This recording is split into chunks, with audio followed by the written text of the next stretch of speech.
que la dernière serait impossible.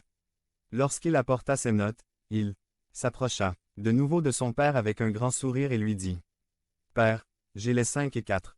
Puis-je conduire la voiture familiale maintenant ?» Le père répondit « Bravo mon cher fils, tu as rempli une partie des conditions, mais dis-moi mon fils, lis-tu ta Bible tous les jours ?» Et le fils répondit « Oui, papa, je lis la Bible tous les jours. » Bravo mon fils, c'était une autre partie et dis-moi maintenant, tu vas lui couper les cheveux. Et le fils réfléchit profondément et finit par répondre « Je ne comprends pas pourquoi je dois faire ça. » Jésus avait les cheveux longs, n'est-ce pas? Et le père répondit « Tu as raison mon fils et tu sais que Jésus marchait partout. Nous devons marcher en croyant mûr. » Nous lisons maintenant les versets 13 à 16.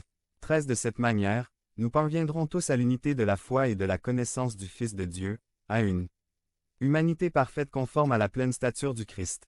14 Ainsi, nous ne serons plus des enfants, ballottés par les vagues et emportés à tout vent d'enseignement et par les ruses et les artifices de ceux qui usent de ruses trompeuses. 15 Au contraire, en vivant la vérité dans l'amour, nous grandirons, être tout comme celui qui est la tête, c'est-à-dire le Christ.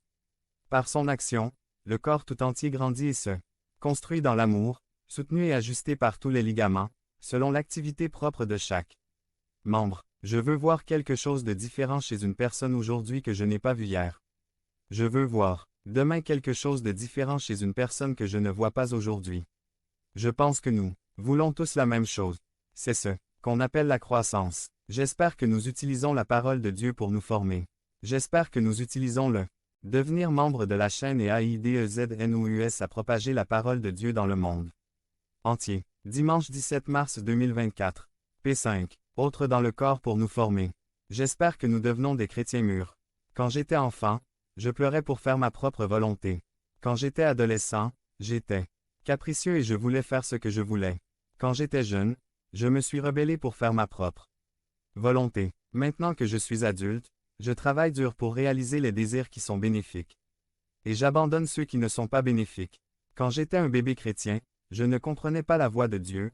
Quand j'étais un jeune chrétien, j'étais très égoïste. Quand j'étais un chrétien en pleine croissance, je me suis rebellé contre certains parce que je pensais en savoir plus qu'eux. Maintenant que je suis presque mature, je laisse les choses qui ne sont pas importantes et je me concentre sur ce que je sais être la volonté du Seigneur. Paul nous dit dans la première lettre de Corinthiens 13, 11, « Quand j'étais enfant, je parlais comme un enfant, je pensais comme un enfant, je raisonnais comme un enfant. Point. Quand je suis devenu adulte, j'ai laissé derrière moi les choses enfantines. » Alors ma question est, comment vous comportez-vous?